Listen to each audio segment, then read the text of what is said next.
welcome back to MV Chef. I'm going to show you how to make standard pie crust. Get some fancy flute edging going on there. Yeah. The first thing I'm going to do is add my flour. So I've got my 1 cup of flour.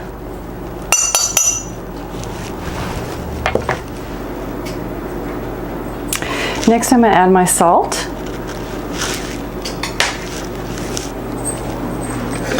I'm just going to mix this together a little bit. Okay, next I'm going to add my Earth Balance buttery spread. That's what makes this recipe vegan. Other recipes ask or call for vegetable shortening, which would be vegan as well. And you know, some have sour cream or butter. This one, I prefer buttery spread. That's a little bit warm, not really too much. I want to keep it rather firm. Now I'm going to use a what is this? I'm having a senior moment. Using a pastry blender, I'm going to cut in the buttery spread to the flour mixture, and I'm just going to do this until the flour resembles little particles about the size of a pea. You just kind of keep doing this.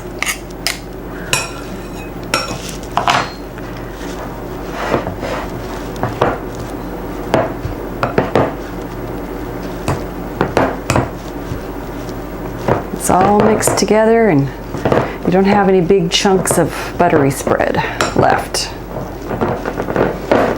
Okay, well, that's pretty good. Let's see, this is the same technique you'd use for any pie crust, by the way. Just like Grandma used to do. Okay, now I'm using cool water, and I have 3 tablespoons in here, but you want to do this slow. You're just going to sprinkle the water. You're not necessarily going to use all of this, and you may even use more. It's just kind of a consistency call. So using a fork, you're going to add your cool to cold water, and just keep mixing all this together, and you want it, I can already tell you I'm going to need more than 3 tablespoons to get it. You don't want it dry and crumbly. You want it moist, and you want to be able to form all this into a ball. So let me try with the 3 tablespoons and see what I get here. And then I think I'm going to add more like 4 tablespoons total by the time it's all said and done. I usually don't even measure. I'll give you an idea. So I'm adding a little bit more water. You don't want it too gooey, too sticky.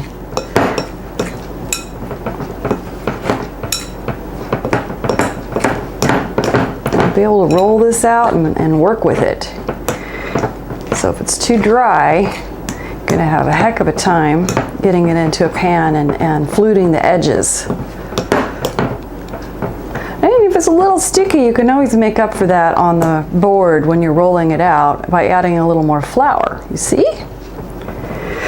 Insider secrets. Okay. Did I remember to take my rings off? No. Jangle jang. So that's pretty good. It's a little on the gooey side, but that's all right. Like I said, I can add a little more flour, which I will as I'm rolling it out. Oh, there's our enough dough for 1 pie crust. Really not much to it. So, hang on, we're gonna head to the board here. More like the board is gonna head to us. So I'm sprinkling the board. I'm just using a larger cutting board I have. As my pastry sheet is a little sad right now. Christmas hint for any of you generous souls out there. So I have a rolling pin, and I'm putting a little bit of flour on this. A nice ball. This is my ultimate destination. This is a 10-inch pie plate, but you can use a 9-inch.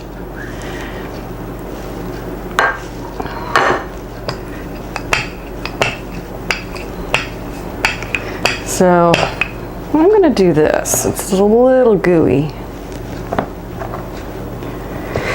And you just want to roll it out. For those of you who've made pies before, I apologize for giving you instruction you may not need. But some people are new at this. So I'm just going to roll this out to a reasonable,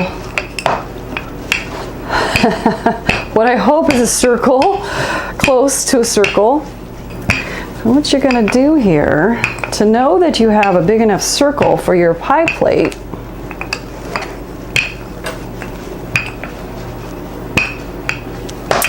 is you're going to turn this upside down and put it on there.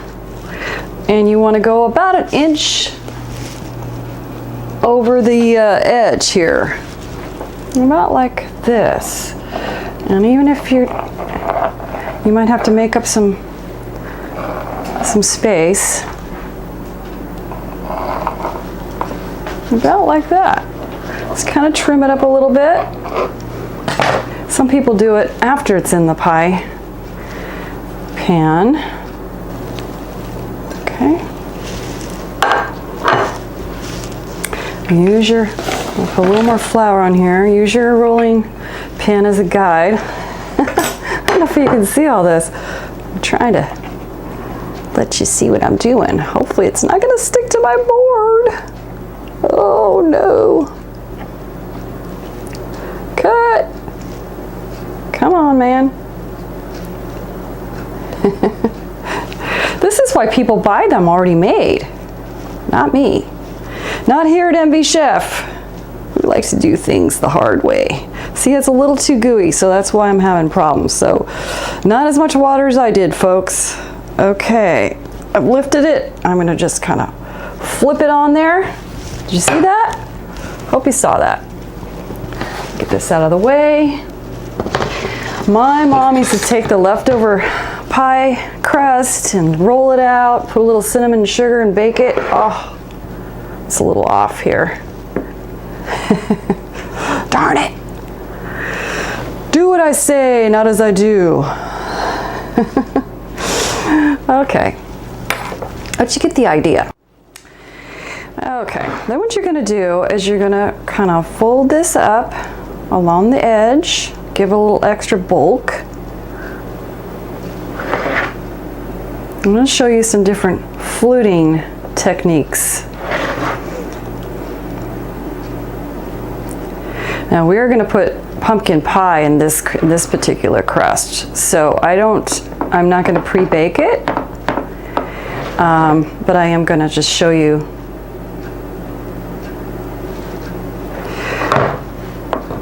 some fluting.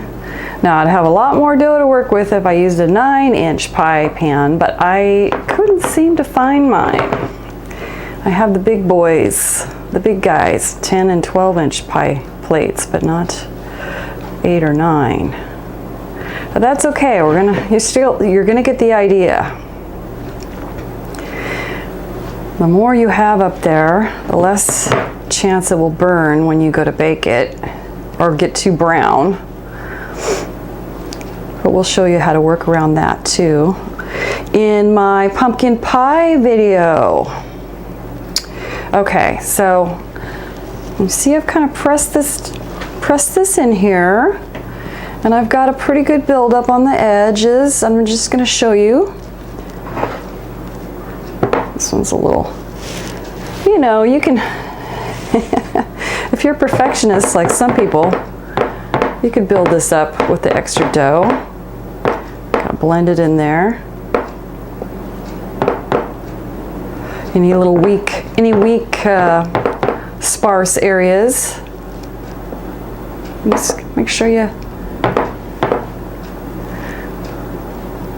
You can use a little water, really get artistic here.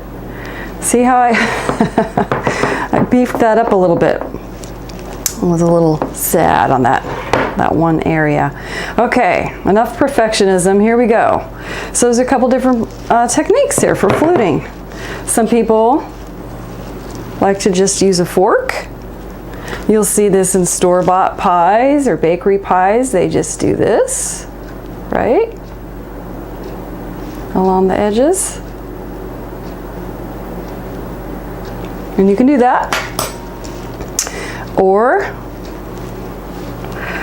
it's like clay. You can rebuild it. Or this is one I like. My mom always did. A little zigzag like this. You see that? You get your kids in here. In fact, I think my mom taught me all these when I was a kid. Long time ago. So you can do the zigzag flute.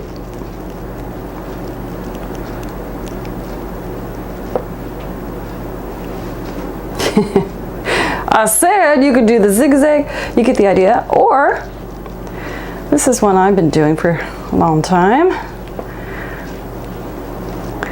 It's called pinch and inch. Look at an area I haven't done anything to yet. Okay, so you just, let me take my rings off. Now that they have pie crust in them. So you're just gonna kind of, I should zoom in a little bit so you can see.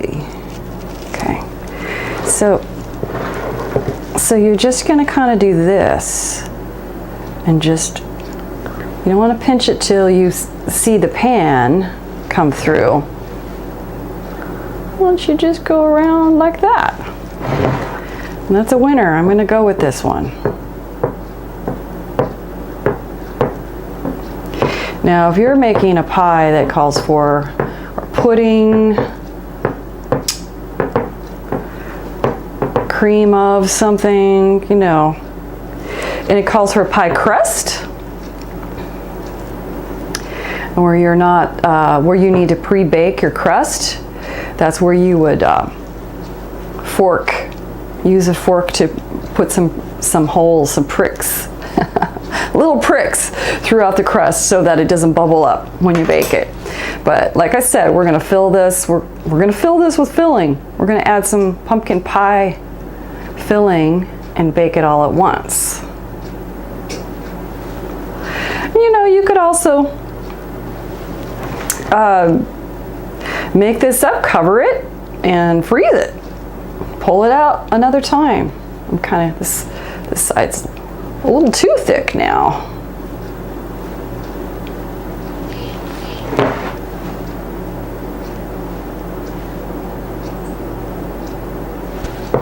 This part takes longer than actually mixing it. But there's nothing like a homemade crust.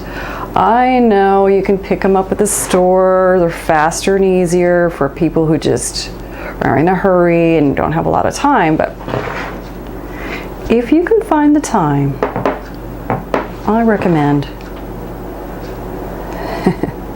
the homemade pie, including the crust.